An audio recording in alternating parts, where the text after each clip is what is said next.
dalam agama yang akan dibawakan oleh Ustaz Dr. Haji Nikman Samad LCMA. Kepada Pak Ustaz kami persilakan. Kami akhiri minallahil musta'an wal iqlan. Assalamualaikum warahmatullahi wabarakatuh.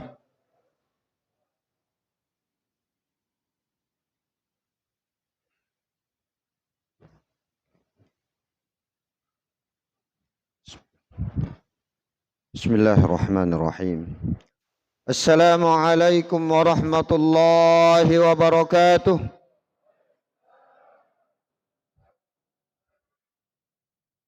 Alhamdulillahi rabbil alamin. Wassalatu wassalamu ala rasulillahi wa ala alihi wa ashabihi ajma'in at-tahirin amma ba'd.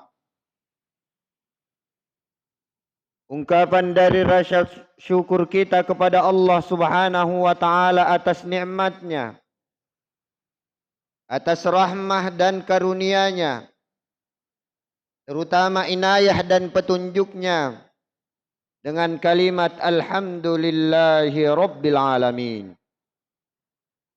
Salawat dan salam kepada junjungan Nabi kita Muhammad sallallahu alaihi wasallam, Nabi yang diutus oleh Allah sebagai rahmatan lil alamin. Bapak Ibu hadirin hadirah yang insyaallah dirahmati Allah Subhanahu wa taala. Sebagaimana yang disampaikan adik kita tadi, bahwa tujuan terakhir daripada ibadah kita kepada Allah Subhanahu wa taala, karena memang dalam Al-Quran, wa ma khalaqatul jinna wal insa illa liya'budun. Allah berfirman, tidaklah aku ciptakan jin dan manusia illa liya'budun, kecuali untuk menyembah kepadaku. Maka dengan ibadah kita akan mengantarkan kita kepada keridhaan Allah Subhanahu wa taala. Dan inilah tujuan terakhir dari setiap ibadah yang kita lakukan kepada Allah Subhanahu wa taala. Tentunya jika kita muslim yang taat, di samping di mana kita mengerjakan amalan-amalan yang diwajibkan oleh Allah Subhanahu wa taala, maka semakin akan baik keridhaan Allah Subhanahu wa taala akan kita dapatkan. Keridhaan Allah Subhanahu wa taala akan semakin tinggi kepada kita. Kualitas keridhaan Allah jika amalan-amalan yang kita lakukan bukan hanya sekedar melakukan apa yang diperintahkan oleh Allah dan meninggalkan apa yang dilarang. Akan tetapi biasanya kita kaum muslimin yang taat dan ingin memperbanyak ibadah kepada Allah, tentunya mencari amalan-amalan yang bisa bernilai bonus, bernilai plus di sisi Allah Subhanahu wa taala. Amalan-amalan inilah nanti yang akan menyempurnakan amalan-amalan wajib kita. Inilah nanti yang akan menyempurnakan kualitas keridhaan Allah Subhanahu wa taala kepada kita. Semakin banyak amalan yang kita lakukan, maka Allah Subhanahu wa taala akan semakin ridha. Akan tetapi menurut Imam Ali radhiyallahu anhu, dari banyak amalan yang kita lakukan, ada 4 amalan yang sangat sulit kita lakukan. Ada 4 amalan, kata beliau, yang sangat sulit dilakukan oleh seseorang, sulit ditahlukkan oleh seseorang. Akan tetapi jika kita melakukan amalan ini, maka insya Allah berarti kualitas keimanan kita sudah teruji. Dan kualitas keimanan kita sudah bisa kita pertimbangkan. Apa 4 amalan yang Imam Ali karramallahu wajah beliau mengatakan? Likulli insan, bahwasanya di setiap manusia, bahkan orang-orang yang beriman kepada Allah, jika amalan ini dia bisa tahlukkan, jika amalan yang sulit ini dia bisa lakukan, maka sesungguhnya kualitas keimanannya sudah teruji di hadapan Allah Subhanahu wa taala. Apa yang pertama?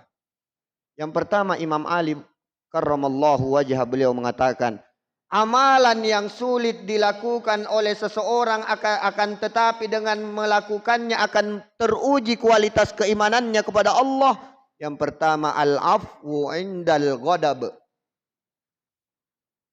Al-afwu indal ghadab jika diterjemahkan artinya memaafkan orang lain dalam ketika puncak-puncak kita emosi. Ini sangat sulit kita taklukkan. Amalan ini sangat sulit kita lakukan. Sementara kita dalam puncak yang sangat, kemarahan kita ada di puncaknya. Emosi kita sementara memuncak. Datang orang minta maaf kepada kita yang sudah melakukan salah. Maka orang yang mampu memaafkan ketika dalam emosi yang tinggi, ketika emosi yang memuncak, ketika marah yang sudah tidak terbendung, kemudian datang orang minta maaf yang sudah melakukan kesalahan kepada kita, kita maafkan. Maka inilah yang dimaksud oleh Imam Ali karramallahu wajhah, sudah teruji keimanannya kepada Allah Subhanahu wa taala. Likulli insanin, dan setiap manusia akan merasa sulit melewati daripada amalan ini. Inilah yang disampaikan oleh Imam Ali radhiyallahu anhu. Itulah mengapa Rasulullah sallallahu alaihi wasallam mengajarkan kepada sahabat-sahabatnya, bahkan di dalam hadis disampaikan yang berkaitan dengan amarah. Apa yang beliau sampaikan? Innal ghadaba minasyaitan. Sesungguhnya marah itu dari syaitan, sabda Rasulullah sallallahu alaihi wasallam. Asal muasal marah adalah dari syaitan. Bisa saja kita sudah di dalam hati kita sudah tenang ingin memaafkan, syaitan datang tambah memanas-manasi. Tidak usah maafkan. Memang begitu orangnya, semakin ini semakin jadi. Syaitan akan terus datang. Summa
yang diberikan Rasulullah Shallallahu Alaihi Wasallam, apa yang disampaikan oleh Imam Ali radhiyallahu anhu adalah tantangan bagi kita, tantangan keimanan kita.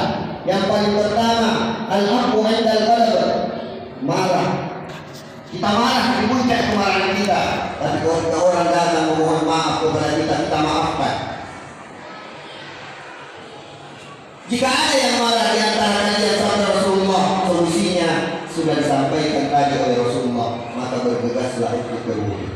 Yang kedua, al-judu bil usrah, adalah orang yang dermawan walaupun dalam kondisi yang sulit. Tentu akan membedakan posisi kita ketika dalam kondisi yang lapar dan kelima harta dan selanjutnya. Akan tetapi tidak mengurangi daripada kedermawannya ketika dia dalam kondisi yang sulit, walaupun apa yang dia berikan tidak sebesar ketika dalam kondisi yang lapar. Insyaallah yang ketiga, yang keempat kita lanjutkan insyaallah besok malam. Hadakallahu wa iyyakum ajma'in. Wassalamualaikum